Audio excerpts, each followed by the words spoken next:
Hello, ഇന്നിപ്പോൾ ഈ ready ആയിട്ട് എവിടേക്ക് പോകണമെന്നായിരിക്കില്ലേ? വേറെ എവിടേക്കല്ല, ഒരാളെ കാണണമെന്ന് വെച്ചിട്ട് കുറേ നാളായിട്ടോ. അപ്പോൾ ഇന്ന് എന്തായാലും നമുക്ക് ടൈം കിട്ടി. അപ്പോൾ അത് കാരണം ഇന്ന് എന്തായാലും പോകാമെന്ന് വിചാരിച്ചിട്ട് ഞാനും അമ്മയും കൂടി റെഡി ആയിട്ട് ഇറങ്ങിയതാണ് കേട്ടോ. അപ്പോൾ അവനുള്ള ഫുഡും കൂടിയിട്ട് കൊണ്ടുപോവാണ് ഞങ്ങൾ.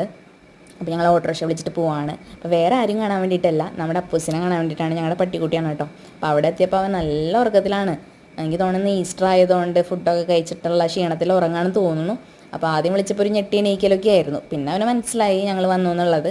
അപ്പം അമ്മയായിട്ട് ആദ്യം തന്നെ സെറ്റായിട്ടോ, അമ്മയായിട്ട് ആദ്യം തന്നെ കളിക്കലൊക്കെ ആയിരുന്നു. പക്ഷേ എന്നെ ആദ്യം വലിയ മൈൻഡൊന്നും ചെയ്യണ്ടായിരുന്നില്ല. എനിക്ക് ഇച്ചിരി വിഷമമൊക്കെ ആയി, എന്നാലും കുഴപ്പമില്ല.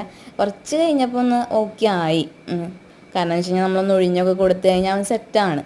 പിന്നെ ഞങ്ങൾ ഓൾറെഡി അവനുള്ള ഫുഡ് കൊണ്ടുവന്നിട്ടുണ്ടായിരുന്നു, ബിസ്ക്കറ്റ് കൊണ്ടുവന്നിട്ടുണ്ടായിരുന്നു. പിന്നെ അവന് കുറച്ച് ബീഫും ചോറൊക്കെ മയക്കിയിട്ട് കൊണ്ടുവന്നിട്ടുണ്ടായിരുന്നു അവന് കഴിക്കാൻ വേണ്ടിയിട്ട്. അവൻ എന്തെങ്കിലും കൊണ്ടുവന്നില്ലെങ്കിൽ അവൻ പിണങ്ങും കേട്ടോ, ഭയങ്കര പിണക്കക്കാരനാണ്, പറഞ്ഞിട്ട് കാര്യമില്ല. അപ്പോൾ നമ്മുടെ പട്ടിയാണല്ലോ.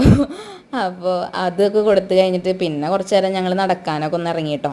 അവന് ഞങ്ങൾ വന്നു കഴിഞ്ഞ് കഴിഞ്ഞാൽ ഒന്ന് അവിടെയൊക്കെ നടന്ന് എന്നാലാണ് സെറ്റാവുള്ളൂ, ആൾ ഹാപ്പി ആവുള്ളൂ കേട്ടോ. അപ്പോൾ ഞങ്ങൾ ജസ്റ്റ് ഒന്ന് അവിടെയൊക്കെ പോയി ഒന്ന് നടന്ന് പിന്നെ ഞങ്ങൾ തിരിച്ചു പോരാനുള്ള റെഡി ആയിട്ട് ഇറങ്ങി. ഓട്ടോയിൽ കയറിയപ്പോൾ അവൻ്റെ മുഖത്ത് ആ ഒരു വിഷമം ഞങ്ങൾ കണ്ടു. ഞങ്ങൾക്കും വിഷമമുണ്ട്, പറഞ്ഞിട്ട് കാര്യമില്ല. അപ്പോൾ അവന് ടാറ്റ ബൈ ബൈ ഒക്കെ പറഞ്ഞിട്ട് ഞങ്ങളങ്ങോട്ട് തിരിച്ചു പോന്നു. അപ്പോൾ അത്രേ